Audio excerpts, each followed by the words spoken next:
I am the discoverer of hitherto unknown natural phenomena, which greatly aid in the understanding of people, from which I created a revolutionary practical philosophic system called Septemics and published it in the book, Septemics, Hierarchies of Human Phenomena. And that book will help you to achieve your goals faster and easier.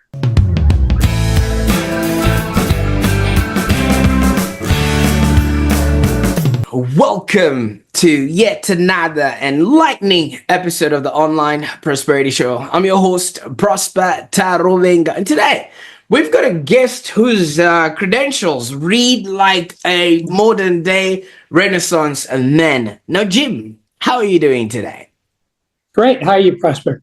I'm doing fantastic, and I can't wait to go through all the things that you've been up to and all the things that you're creating in order to help other people be, do, and have a happier existence. And for those that are watching right now, the man that I'm introducing you to, Jim Marshall, has spent over 50,000 hours. Yes, you heard that right. In the depths of human potential. And he's the type of person who would make even Einstein sit up and start taking notes, because the depth of knowledge that you get after 50,000 hours is tremendous. And Einstein says you only need 10,000 hours, so he could learn a thing or two from Jim himself. So he's got expertise that spans from psychology, philosophy, science, law, metaphysics, and even military science. So we're going to be hearing all about that. And Jim has pioneered the revolutionary system of Septemics. I still need to learn how to say this, Jim. You're going to be teaching me how to say Septemics in a way that just rolls off the tongue. And it's actually an approach to understanding human behavior in ways you've probably never heard of before. So you'll soon understand why Jim is the man who he is today. And like I was saying, there's so many facets to this fascinating man, because Jim actually has meditated for over 40 years. And I mean, talk about total dedication right there. Most of us can't even stick around for a 40-minute video. Now, can you imagine, doing something for 40 years? And that's a lot of decades that has been put in honing and mastering a craft. So I want you to stick around as we are going to dive deep into Jim's wisdom. And I know for certain by the end of this, you will see why his work is actually transforming the lives that he is right now. Now, Jim, you've devoted over 50,000 hours to studying human potential and development. First of all, what was the inspiration behind that?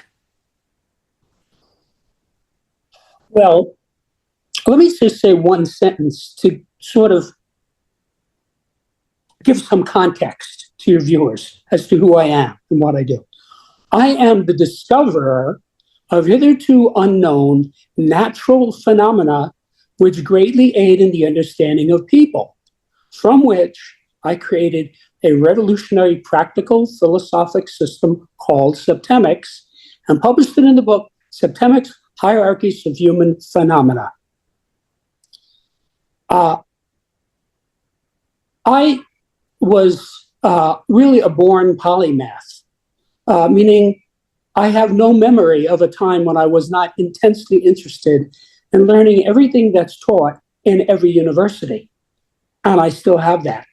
I started school when I was 3, and I've been engaged in education one way or another ever since. As far as Septemics, which is something that will really help you if you look into it, the story really begins at age 16 when I was accepted into engineering school. Now, of course, I thought at the time that I was going to be engineering physical things like airfoils, motors, electrons, and so forth. But by the time I had my bachelor's degree, it was clear that I wanted to engineer the human psyche, because it is the area of greatest unknown and mystery. And more importantly, it is the area in which we as a race are failing miserably. 95% of the problems in industrialized society are because people don't understand people, don't understand the husband, don't understand the son, don't understand the boss, don't understand the next door neighbor, and so forth. And so, to make a long story short, I had a long career as a human development engineer, working one-on-one with hundreds of clients of every description for about 40 years. While I was doing that, I started to notice that, incidentally, I could predict the outcome of the session. Now, I never told this to anyone, but I made notes. And as the decades rolled by, I came to be aware that the client was at a specific level on a specific scale that I had previously observed and written down. And as a result of our interaction, the client would go up to the next level up on that scale. Now, this happened thousands and thousands of times, and every time it did, it verified my hypothesis because the client didn't know anything about this. He had no idea what I knew, what I was thinking, what I was recording. So by about 1995, I had about 32 scales of varying lengths about human phenomena, which is broader than human behavior. And also, about that same time, I was pondering a difficult client. And I realized one day that this client was at a level on a particular scale that I had not previously observed. So when I saw that level, I knew immediately where it belonged in that scale, and I inserted it. Now, this is a scale that I had had for decades, and I knew was correct. When I inserted the seventh level, it went from being a six-level scale to a seven-level scale. It then manifested mathematically, meaning all of these data jumped out at me. And it went from being a scale, which is a line, to a plane, which is a whole body of data. Now, for those of you who are allergic to math, the whole idea of math is that you start with an equation or a formula and you coax data out of it. That's how Einstein found E equals mc squared. Everybody in the math and science community knows exactly what steps he went through to come to that conclusion. It's no mystery. So when you have data just jump out at you like that, that is a mathematical manifestation. So suddenly I had this whole body of data that was connected with this scale. And all these data fit together mathematically like a Chinese puzzle. And I said, whoa, I don't know what this is, but whatever the hell it is, it's natural law because it has mathematics embedded in it. And anything that has mathematics embedded in it is natural law, such as, for example, the Fibonacci sequence. So I then thought, I wonder how many of these other scales that I have are actually seven-level scales that had not been developed all the way. Because you have to realize I wasn't developing anything. I was just helping my clients and making notes. So knowing what I was looking for, I then inspected all of these other scales. And in a short period of time, each of them went to seven levels. And when it did, it manifested mathematically. So I now have 32 scales, each of which has seven levels, and all have mathematics embedded in them. And then I realized, I think I found a new subject, because having gone to school for 28 years, I never saw anything like this anywhere. So then I thought, I could really help people if I put this data in a book and get it out. I could go from helping people by the hundreds, which is what I had been doing as a human development engineer, to helping them by the millions if I let them have this information. So I'm going to have to write a book. So the first draft was finished in December of 95, and I sent it to colleagues of mine, each of whom had a graduate degree in a variety of subjects. And they all responded very positively. They had different responses, but distinctly positive responses. So then I knew, okay, this is exactly what I think it is. It's a new subject that could really help people. So I spent the next 25 years of my life working on this book. Because you have to understand, as an engineer, like all engineers, I'm only interested in results and facts. You see, the end product of a scientist is a theory, like the theory of evolution or the theory of relativity. But the end product of an engineer is a thing that works, whether it's an airplane, an automobile, an air conditioner, a refrigerator, a cell phone. It has to work. So I was determined to construct this in a way that would work all the time for everyone who could read English. So the reason it took 25 years to perfect this was that first I had to discover the phenomena, and I pretty much already told you how I did that, although I did find 3 more skills as I was writing the book. Then I had to take that data and use it to craft a workable philosophic system. That took 20 years. But the most time-consuming part of this was expressing this in a way that would make sense to the average reader. And I know I have succeeded at that because some version of this book has existed now for 28 and a half years, and people get it. They get it. This is not obscure. It's not hard to understand. If you can read English reasonably well and you're interested in improving yourself and others, this book is for you. It will change your life for the better. So that's sort of where this all came from, and that was what my journey was about. After 25 years, I had rewritten it a half a dozen times. I had gotten it down to where I believed it was foolproof and that people would get it. And so I said, okay, I'll publish it. And that was 3.5 years ago. Absolutely. And I'm glad you've made that foolproof, because I'm going to be asking you to really make it easy for us to understand all of Right. that, because that just is quite a lot. But that's quite extensive. Like we said, you've gone through 50,000 hours of, bidding on your craft. Now, I just wanted to take you back a little bit, Jim. I'm more of a human person. I'm never in the mathematical field, although those are the laws of nature. But you were 3 when all of this started. Was there any sort of influence around you, parents, teachers, that actually you saw? Because as human beings, we latch on to others for inspiration or knowledge or things of that nature. Who were the inspiration at that young age? Well, I should tell you that really I had almost no help from any living person with any of this. I think of my family as my teachers.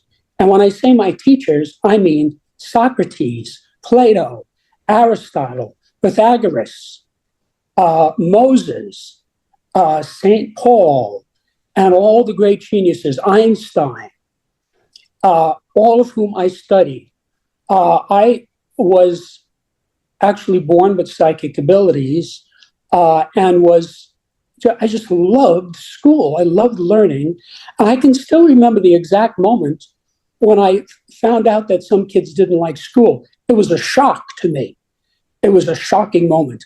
I was at the board doing math with another boy, and he said something that I didn't understand. I said, wait a minute. You mean you don't like school?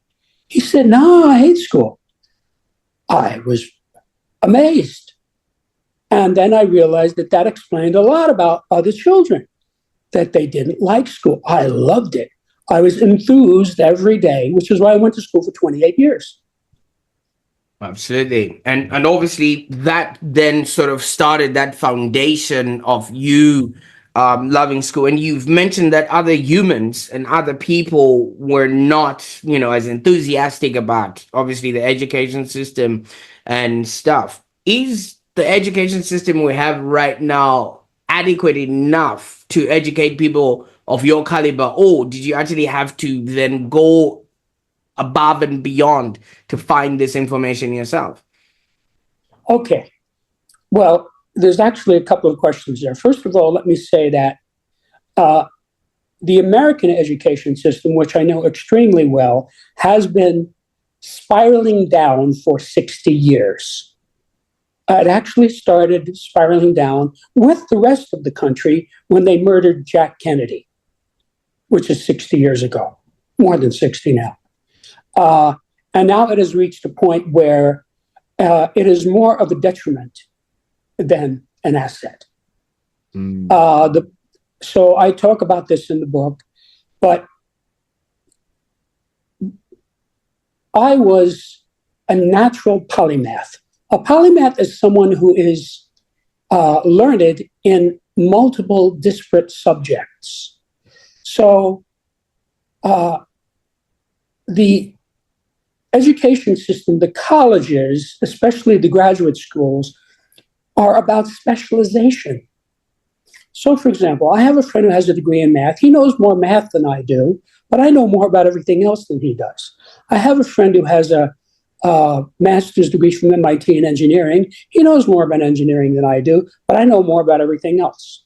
I have a friend who has a doctorate in biochemistry. He knows more about biochemistry than I do, but I know more about everything else. So your description of me as a Renaissance man, I've heard before. Other people have accused me of that, and I have to plead guilty. So I really continued to study even after my formal education. And I probably learned more out of school than I learned in school. Although I was a remarkable student in school, I was an honor and scholarship student in school.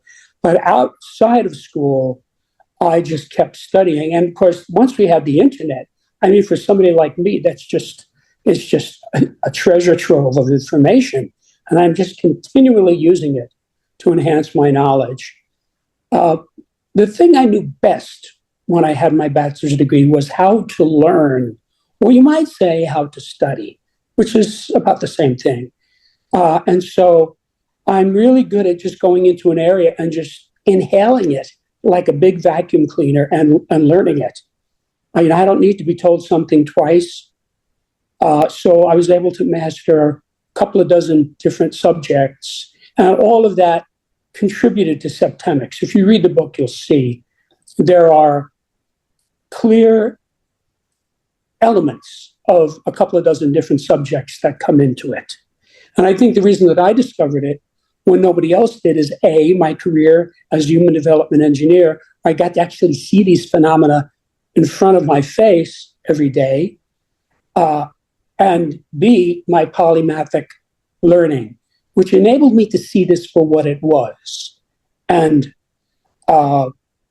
explain it in a way that makes sense to people.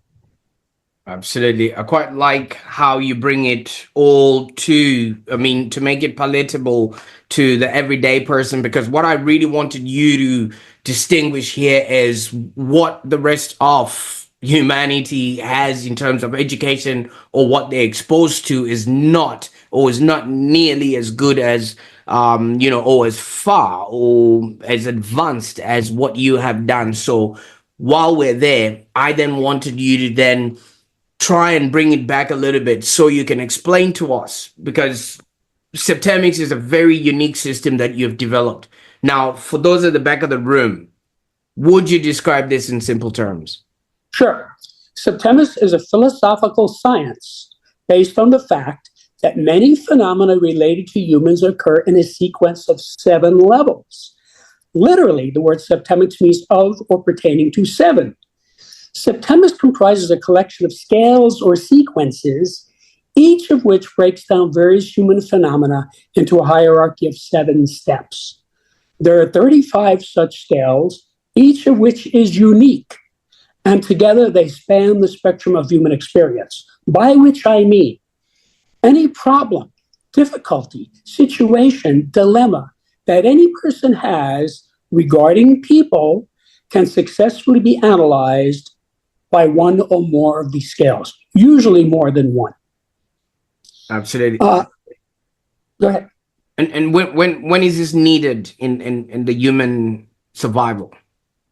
Well, the best way to introduce somebody to this subject is to help the person resolve a particular problem or difficulty or dilemma. So let me give you an example. Let's say you have a friend who's having romance problems, right? Your friend Arnold. Every time you see Arnold, he complains about his wife. Oh, now she's doing drugs. She yells at me. I think she's cheating behind my back. I don't know what I'm going to do, right? He's got this big problem. Now you get tired of listening to this. So finally you say, Arnold, come here, let me show you something. And you open the book to the scale of relationships and you put it in front of his face.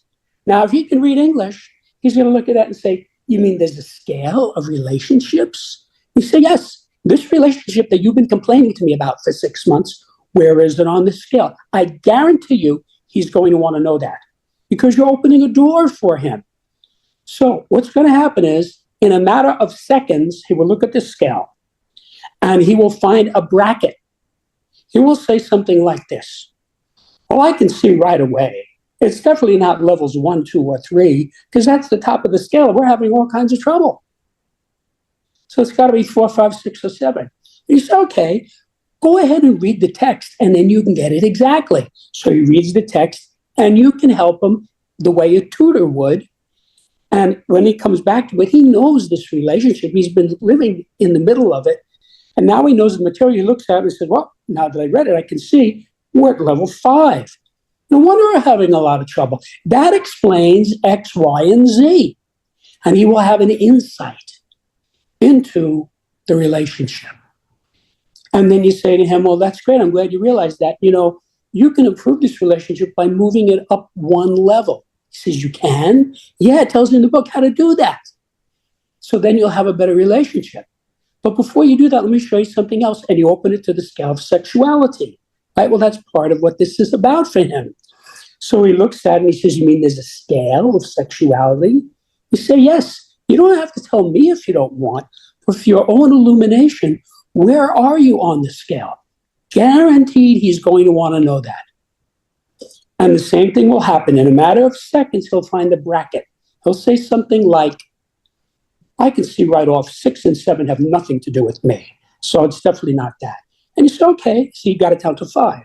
So say, go ahead and read it, and then you can get it exactly. So he reads the text, comes back, and he looks at it and says, well, I can see I'm at level 4. Well, that's not too bad. It's in the middle. But he might also say, and my girlfriend, Emily, she's at 5. That's a problem. Those levels conflict. If you look at the scale, some of those levels clearly conflict. No wonder we can't get along. There's a conflict in this scale. And you say to him, well, you know, you could help Emily move from level 5 up to level 4, and then you'll both be at the same level. He says, yeah, okay. Let me borrow your book. And you say, wait a minute, before you do that, let me show you the scale of allegiance. Because anytime a relationship deteriorates, it's always because allegiance deteriorates, right? Because if she's fooling around with some guy, that's a deterioration of allegiance, right? Because she promised to be loyal to him. So she went down that scale, and he probably went down too. See? So he goes through the same thing. He'll find a bracket. Then he'll study it. He'll get an exact answer. He might get where he is and where she is. See? And then he can do something about this because it tells you in the book how to advance yourself. So that's sort of how this works.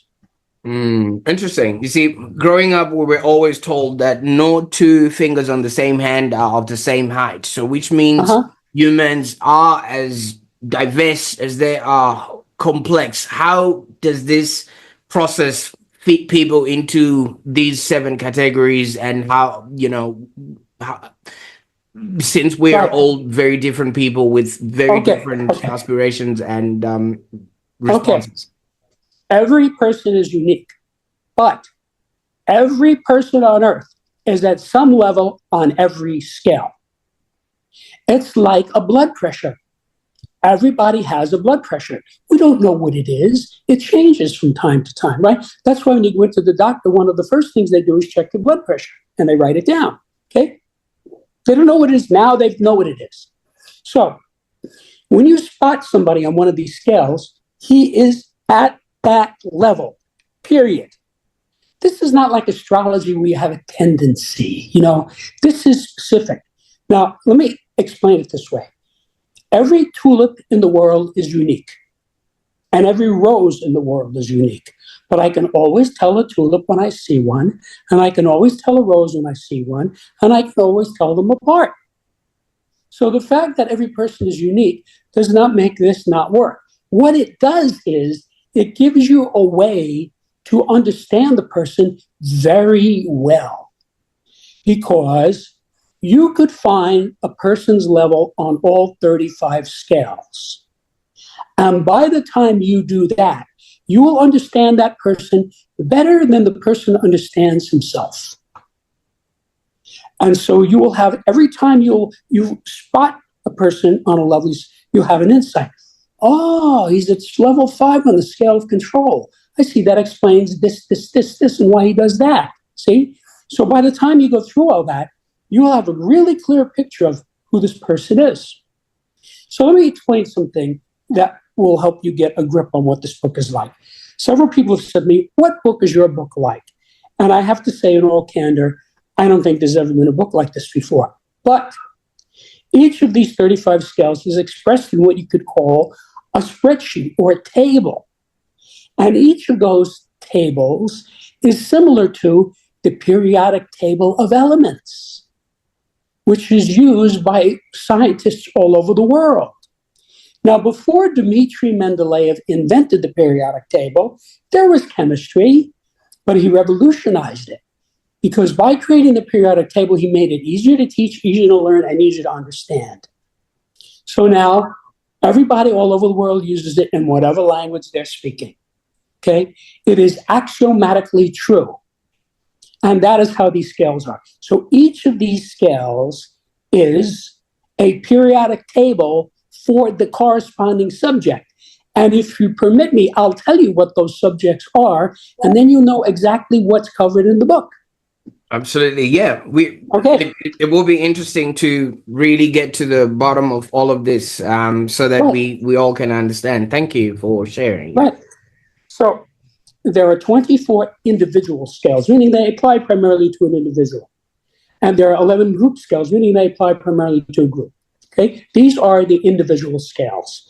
The scale of basic purposes, the scale of personal influence, the scale of choice, the scale of permeation, the scale of thought, the scale of identity, the scale of evaluation, the scale of motivation, the scale of control, the scale of stopping, the scale of scholarship, the scale of literacy, the scale of human ability, the scale of memory, the scale of spiritual identity, the scale of mental deletion, the scale of aberration, the scale of physical fitness, the scale of justification, the scale of belief, the scale of equanimity, the scale of attack, the scale of conflict, and the scale of reaction.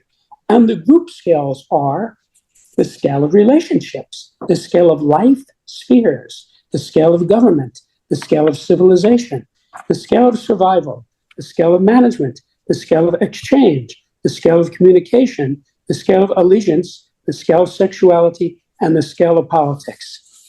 Any one of these scales by itself could dramatically improve the life of the reader. And let me give you an example. I mentioned the scale of motivation. One of the most important things to know about a person is motivation. That really gives you an insight into what's going on with this person. So you could take the scale and you could say, what's my mother's motivation toward me? What's my father's motivation toward me? What's my son's motivation toward me?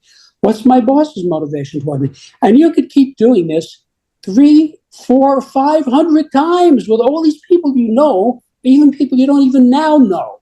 You can find their motivation. Once you know the scale, you have some insight into the person. Oh, yeah, I see. Because you see, you're selecting from only a menu of 7, which is not hard to do. So then you could reverse the vector and say, what is my motivation toward Mary? What is my motivation toward Joe? What is my motivation toward Alex? What is my motivation toward my pastor? See, and you could use it another 3 or 4 or 500 different ways on that reverse vector. Now, by the time you finish this exercise and you know the motivation of everybody in your life, or everybody who's ever been in your life, you will be a greatly clarified person because you will understand them. Like you say, her motivation is this. Now I understand why she did that. So let's say you have a couple and they've been dating for 2 years and they're talking about getting married. Wouldn't it be smart for both of them to determine, why does this person want to marry me? I mean, isn't that a reasonable question? I'm not saying you should ask the other person. I'm saying you should get the book and analyze the person against the scale of motivation. So let's say the guy analyzes his girlfriend, and he determines that she wants to marry him because she loves him. Well, that's level one. That's the highest motivation of all. But that might not happen. He might, after pondering it, he might say, now that I've studied this for a while, I think she wants to marry me because I drive a Lamborghini, I fly my own Learjet, I have a 60-foot yacht, I have a house in the Hamptons, I have a $10 million condo, and I have $10 million in the bank. That's a different motivation. That's level four, which is money. Now, that could go a couple of ways. He might say, well, okay, she wants to marry me for my money, but I really love this girl, so I'm going to marry her anyway. But it might go a different way. He might say, you know what? This girl's a gold digger. Now that I can see that that's a motivation, I don't want to marry her. I want somebody who loves me for myself, and he breaks up with her. Now, you might think in that case he would be upset. He will not. He will be relieved. He will say, thank you, Prosper, for showing me this material. I dodged a bullet. You got me out of this before I wound up owing this gold digger $15,000 a month in alimony. Now I can look to somebody who actually loves me and not my Learjet. See? Now, there might be other people for whom they don't really care if she's a gold digger or not. So this is not about judgment. This is just about what is the truth.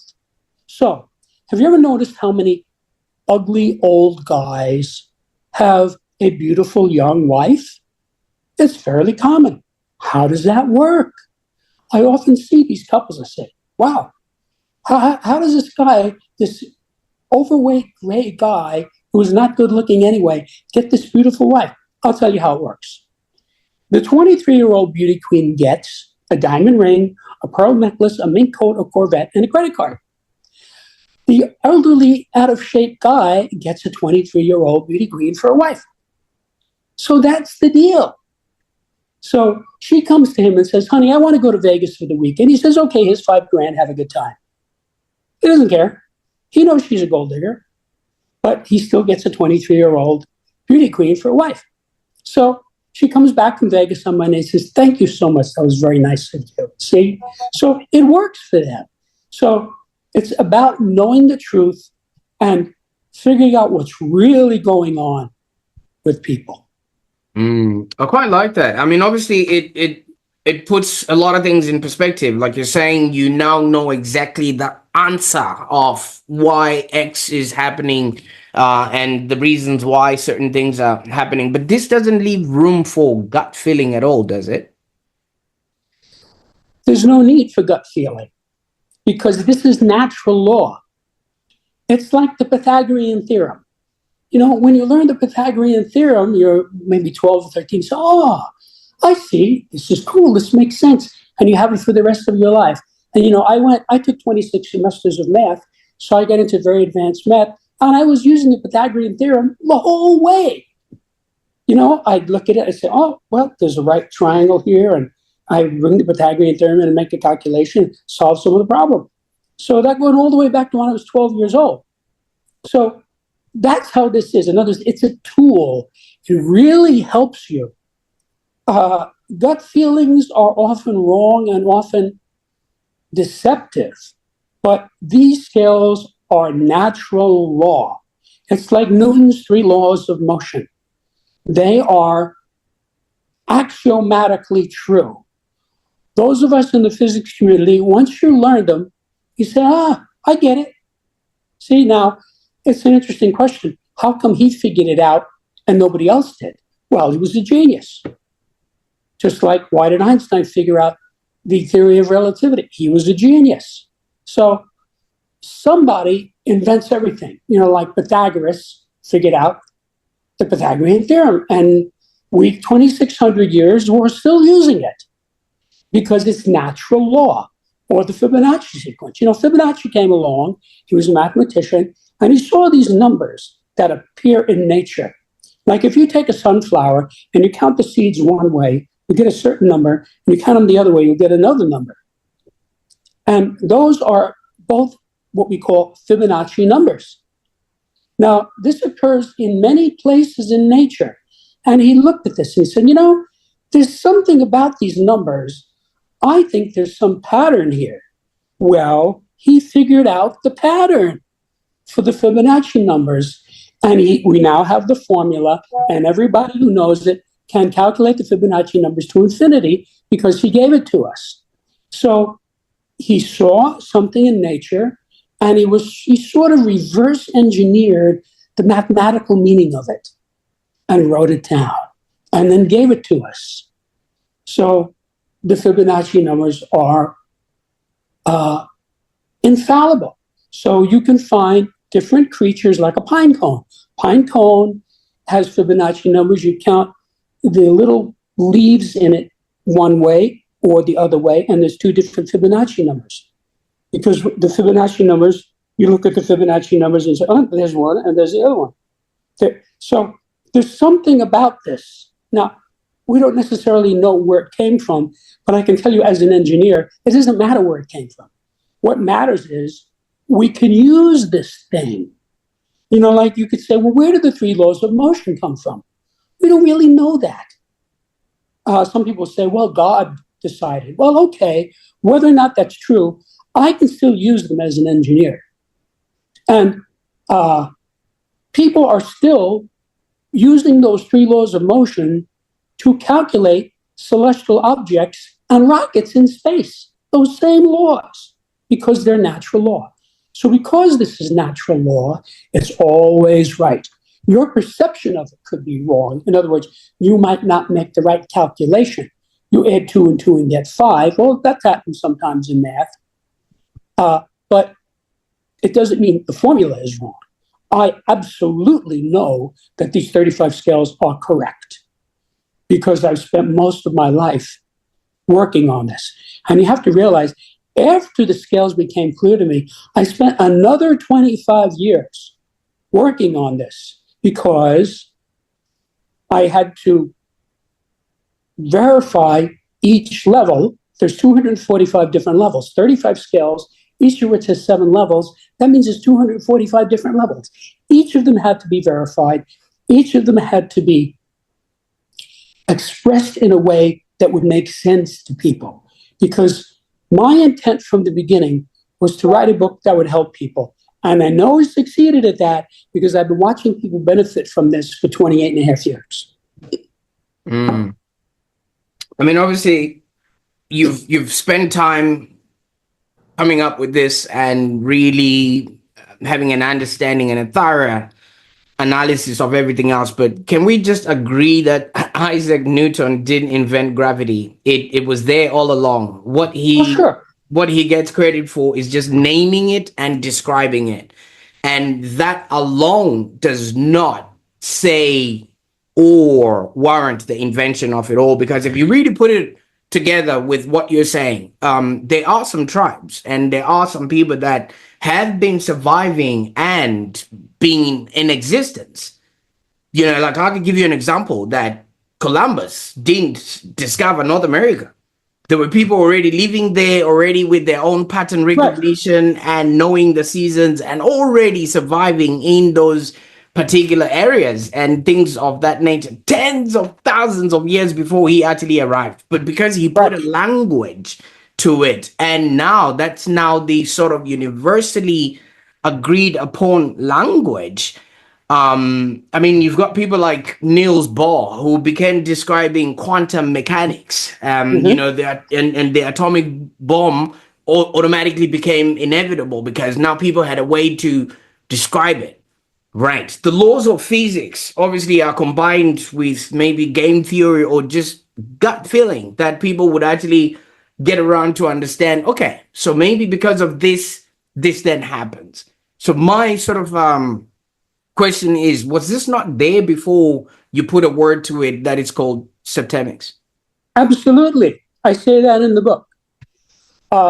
I simply observed it. The same way Fibonacci was, looked at the Fibonacci numbers and said, there's something that connects all these numbers, and he figured out what it is. So I just came along. I was like a guy walking along a country road, and I found $100 bill and picked it up and put it in my pocket. Yeah, but somebody would have printed that $100 bill. Somebody That's would right. have designed and already put a system that Right. warrants you to then say, hey, this $100 bill is useful because you didn't pick up a sunflower seed like you've been explaining Uh-huh. because it had no intrinsic value that the system had already provided for you to put that Right. $100 in your pocket. Right. Yeah. So, what an engineer is a person who takes established facts and from them makes calculations in order to solve specific problems. That's how we get cell phones and rockets and everything that surrounds us, this data information that we're using right now to communicate. All of that was created by engineers. We live in industrialized society in a world created by engineers. Mm. So I was in an engineering school with 2,000 guys who were just like me, very practical people. You know, it doesn't matter to us where gravity came from. Okay. Einstein really came along later and told us what it actually is. Newton didn't do that. He just says it's there. Okay. And he gave us these three laws of motion, which are true even in interstellar space where there's no gravity. But anyway, the point is that I just observed these and wrote them down. There is no theory of septemics. Absolutely. Now, I you've just also worked all of with this. Yeah, you've also worked with a lot of people over the years. What's Yes. been sort of the most common struggle that you have seen in human potential, and how does your method address this? Okay. There's a couple of ways I can answer this, depending what frame of reference makes sense to you. I'm a student of theology, and a lot of my theological studies were of global religions, including Hinduism. Now, the Hindus, going back 6,000 years, have the idea that you come into the world with a karma, and you're here to resolve that karma. And if you don't resolve it, you come back again to try again to resolve it. I'm not saying this is true or not true. I'm just telling you that is how they explain it. And that all of Hinduism is sort of built on that belief or that theory. Okay. Now, another way of looking at it is in psychology or psychiatry, they talk about the unconscious. So, to me, if a person comes to me, I can guide him into his unconscious. And what's really happening is I'm helping him to resolve his karma. So let's say a guy comes in and says, I have lots of trouble with women. I don't understand it. I have a graduate degree and I make a lot of money, but I've only so we take that up. See, there's something in his karma. Now, a psychologist would say there's something in his subconscious. You see? Now, to me, as an engineer, whether it's the subconscious or whether it's karma, it doesn't matter. What's important to me is the guy comes to me and 20 minutes into the session says, Jim, I just realized all these girls that I go out with are like my mother. No wonder this is a mess. You see, he has some big realization. And then he goes out into the world and he doesn't have that situation anymore. It was deleted from his subconscious. Or you might say a certain part of his karma was resolved. So there's different ways. For example, in Christianity, they talk about original sin. Well, that's essentially the same idea as having a karma. See, that's kind of like your original sin. So, then Hinduism led us into Buddhism, which kind of accepted all of those basic ideas in the same way that Christianity was really based on Judaism and it sort of accepted all of that. So I know a lot of subjects, and I was able to use my knowledge to see what was there. So I would see this person, for example, I had a couple came to me some years ago. I'm at a convention. I'm walking down the hall. Guy comes up to me and says, would you work with my wife? I said, okay, I'll talk to her. So I met the wife, and she wound up being one of my clients. Now, I knew right then these people are going to get a divorce. I could just see it. So we start working in the sessions, and she was very happy with the work we did. And then a few months later, she said, I divorced this guy. Well, I was waiting for the other shoe to drop. I knew that was going to happen. I did not tell anybody. But when you understand people, you can perceive things about them that they themselves don't know. So what I did as human development engineer is I used Socratic dialogue aided by sophisticated use of biofeedback.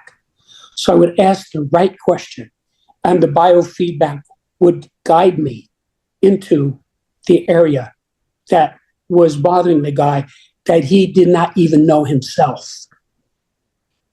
So, for instance, the biofeedback would tell me, this guy is upset about his mother. And so I'd say, well, did you have an upset with your mother? And he said, let me think about that. Oh, yeah, I did. I forgot when I was 13, I had this big upset with my mother. See, he wasn't even aware of that. But the biofeedback told me it was there. So I could then get him to confront that, and a little piece of his subconscious would erase, would delete. And therefore, he would be freed from it. This is what happens in therapy. You discover something about yourself that you didn't know. And so you're sort of going into the subconscious little by little. You're getting the pieces of it that you can get. You can't get all of it, but you can get some of it. And I was just able to do that faster and better than most people because of my sophisticated use of biofeedback. Absolutely. Now, with all this information and knowledge and everything else that you have, how do you manage to quiet your mind? Oh, well, as you said earlier, I've been meditating for 40 years. So my mind is very quiet. In fact, I almost never get upset, worried, angry, etc., etc. It just doesn't happen because I've deleted most of my subconscious gradiently over the years. And so the things that make your mind noisy are things from your subconscious, which is another way of saying your karma is bothering you, if you want to look at it that way. So I've gotten rid of most of that. So, the data is like, it's just a part of me. I don't have to think about these things. In fact, I discovered when I was in elementary school how to take tests. I wouldn't be struggling with memory or anything like that. I would just get the paper and answer the question.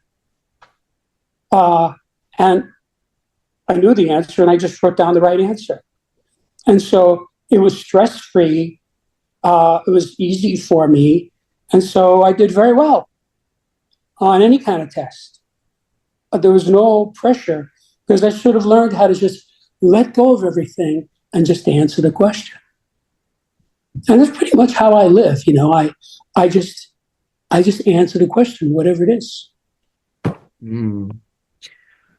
Absolutely. And Jim, in a world full of different methodologies and ways of being, religions, cultures, and all these things that at least people subscribe to in their own way that they can understand, and as we all know, each and every one of us just want one of these three things: health, wealth, or relationships. And then maybe they may be broken down, just predicated on where in life that person could be. Why would anybody subscribe to Septemics? Well, let me tell it to you this way. Each of these 35 scales is a lens that helps you to see more clearly. Now, the reason that people can't resolve things is because they don't understand it. You see, when a person has a problem, a dilemma, a difficulty, a situation, and can't resolve it, more than 99% of the time, it's because he does not know the gradient. Every good coach, therapist, facilitator in the world understands that human development must be done on a gradient.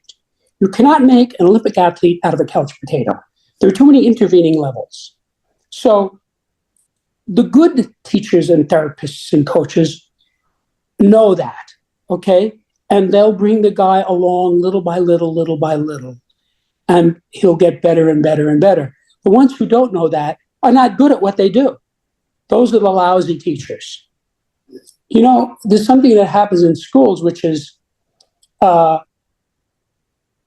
teacher walks in and the student says, you know, I have a question about our last lesson. Says, sorry, can't take any questions. We have to move on with the syllabus. We have to complete our curriculum.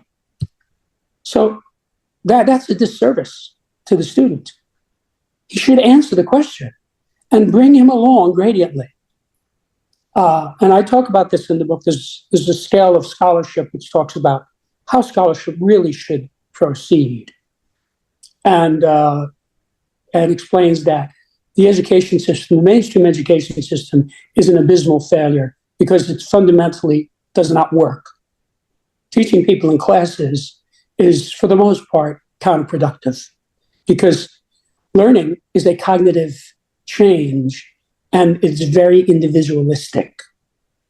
So really, everybody should be going at his own rate. And now that we have computers, that's a doable thing. I mean, you put the course on a computer app and the guy just goes through it and the teacher's just there to make sure he's going through and making progress and taking the little tests along the way. And that everybody, so this guy might go through Algebra 1 in 2 weeks because he's a math whiz. Okay, fine. He graduates. He goes on to the next thing, goes to Algebra 2. All the other guys are still in Algebra 1. That's fine.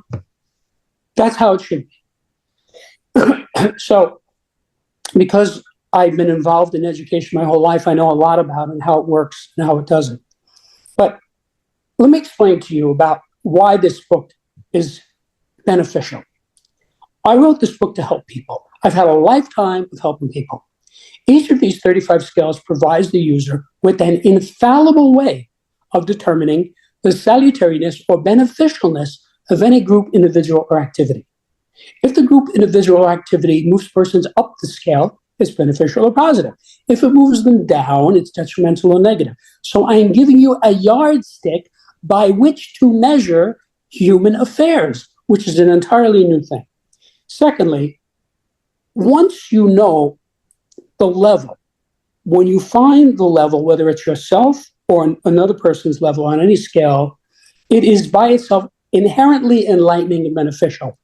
Every time you correctly find a level, you have an epiphany. So, now I see what's going on with Mary. She's at level 5, and this explains what she does. And then, after you get the correct level, you can improve that person by moving them up to the next level because that's the gradient. In other words, this is naturally occurring. So the next level up is where he's going to go if he advances. So he ignores everything else and focuses on the next level up. So, for example, if you're at level 4 and you try to get to level 3, you make a serious attempt, you will get there. If you're at level 4 and you try to get to level 1 or 2, you will fail because it's too steep a gradient. So I'm giving you the gradients for life. So each of these 35 scales is a map for success. So think of it this way. When you take your car out on the road, there's all this signage, which by law you are required to obey, right? Red light, no left turn, 35 miles per hour, double yellow line, etc. If you don't obey the signage, you're asking for big trouble. You're eventually going to have bad things happen. You're going to have an accident. You're going to get arrested. You're going to have your license taken away. You might kill somebody. So that is why that signage is there. So this book is like the signage for life. I'm telling you across 35 axes where the edge of the road is. I'm telling you, when you go around this curve, 35 miles an hour. See, because some civil engineer calculated that. If you don't, you could hit a oil slick or a patch of ice and go right off the road and have an accident. So that is what this book is like. I'm telling you what works and what doesn't work because it's natural law. I'm just telling you what I found. And I've been watching people benefit from this for 28 and a half years. When people get this, they say, oh, yeah, I see. This is cool. I get it. And they benefit from it right away. Absolutely. And what would be the best way that if somebody's watching this right now can maybe get started in either learning or getting in touch with you so that they can learn a little bit more about Septemics? So I recommend, or let me put it this way, I invite your listeners to my website, which is septemics.com, Septemics, where you can see what many readers have said about it, what many journalists have written about it, what the reviews are. You can read sections of the book itself. You can listen to a pre-recorded introduction to Septemics, which explains it in about 15 minutes. Or if you prefer, you can read an essay called Achieve Your Goals Faster and Easier with Septemics, which explains the subject in that essay. And you can see what all the podcasters have said. I've done over 300 interviews, and people really get this. They like it. So when you see all that, then you'll say, oh, this is worth checking out because it's available in a hardbound, softbound, and ebook. The ebook is very inexpensive. You can buy the ebook for the cost of lunch and change your whole life. Absolutely. I mean, obviously, a lot of people have come up with concepts, and they are the ones that, as you mentioned, are changing the world. The iPhone, the computer, the microphone, even the Zoom platform that we're creating here. So it is definitely worth checking out and seeing how this can actually revolutionize, our relationships, as you have actually eloquently put it out there. Now, Jim, I mean, obviously, this is something that you like you say, came up with. Looking ahead, what do you see as the next, should I say, evolution or frontier in human potential? You know what I mean? How do you sort of maybe hope Septemics will actually contribute to that future where we are headed towards? Well, I wrote this book in such a way that once you have the book, that's all you need. You don't need to take a class. You don't need to join a religion. You don't need to hire a facilitator. It's just you and the book. The only thing you might need is a dictionary, but I would say that for every book on earth. But everybody has a dictionary in his pocket now. So this is to help the individual. So a guy looks at it, he says, oh, I see, I'm at this level. That explains a lot. That explains why he did this and why he did that. And for example, the scale of basic purposes. When you find your level on that scale, it is a life-changing moment because you know your basic purpose. You throw out the other 6 levels. You say, this is for me. This is what I am about. And then you go forward with clarity in your life, not trying to do things that are not right for you. So, sometimes you'll have a kid and his basic purpose is to transcend. Well, that's level 1 in the scale of basic purposes. So he might become a Buddhist monk. He might become a Catholic priest. He might go to an ashram to study. There's a lot of ways he could pursue that. Now, his parents might be upset about that. They might, you could have been a nuclear physicist. You could have been a mathematician. He's not into that, you see? But he knows, because he studied the skill, what he's about, and he pursues the path that he is on to resolve his karma. So he's not interested in money.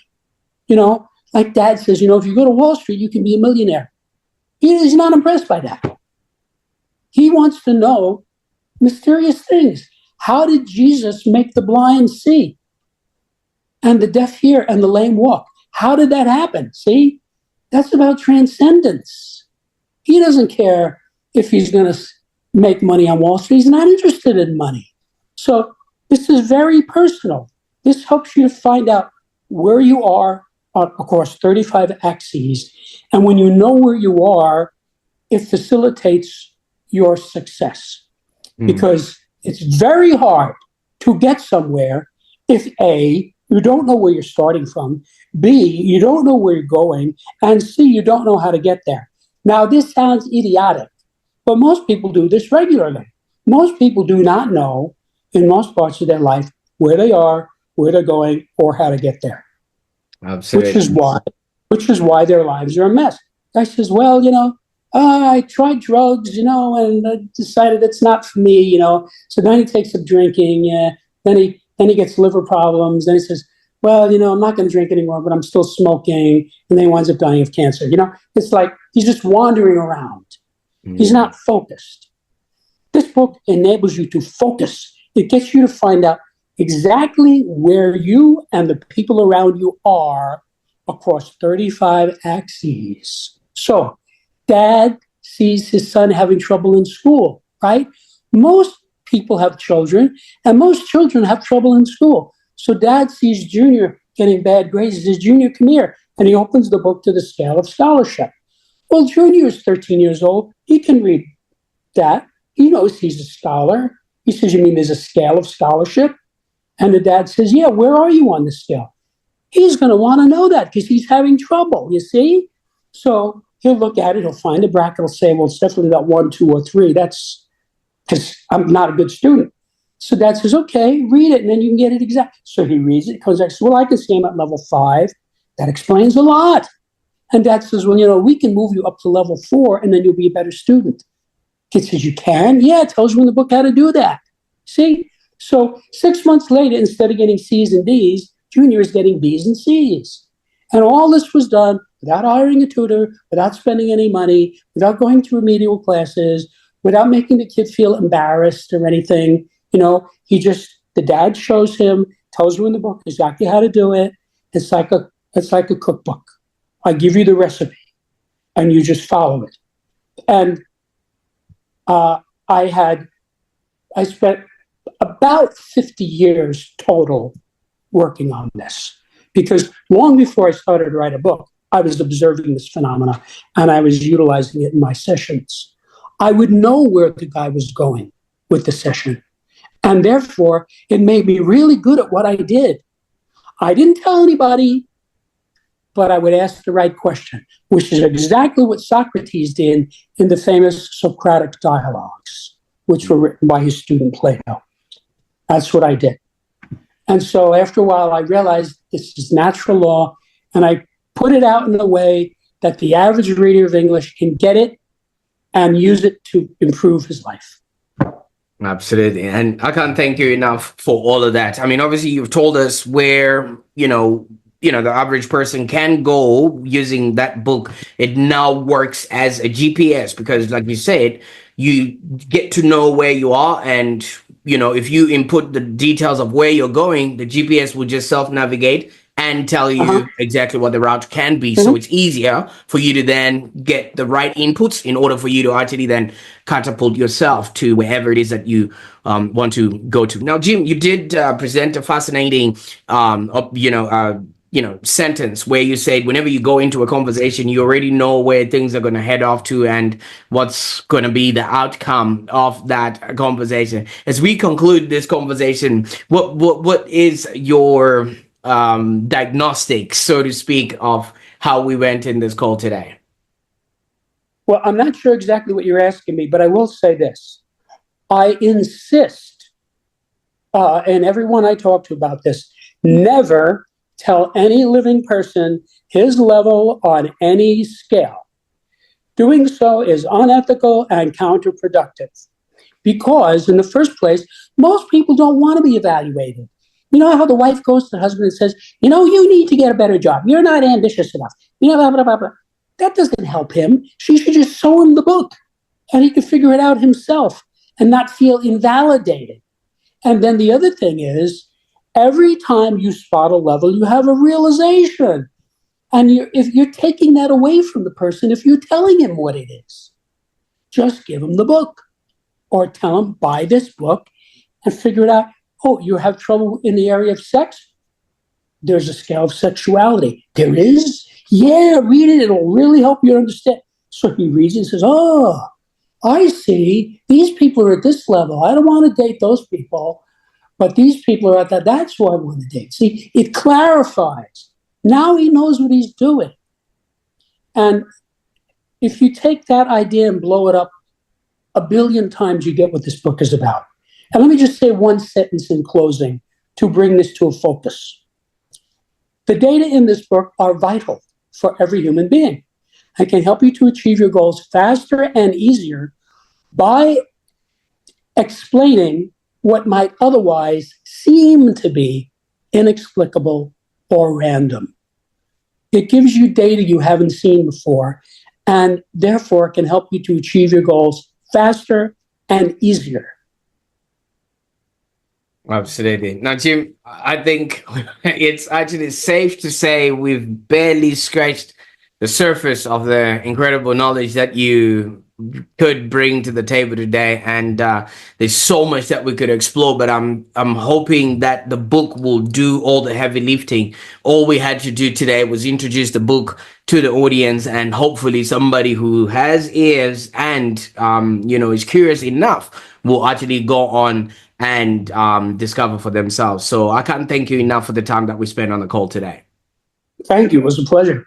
Absolutely. And for those that are watching right now, if you're intrigued and want to learn a little bit more about Septemics and how it can actually change the way you view human potential, I highly recommend checking out Jim's book and his website, septemics.com. I will be putting in the links, in the show notes below. And if today's episode made you think, laugh, or maybe even question just about everything you know about human potential, be sure to subscribe to the Online Prosperity Show. But I also encourage you to rewatch this episode because there's so much that was said that you might have missed out, and so many golden nuggets that you may not have caught up on. But if you think you got everything that's needed, why don't you share this episode with somebody who's going through stuff and might not know where to start? This book might actually be that starting point that they are looking for. Now, thanks again for tuning in, and we'll see you next time for more mind expanding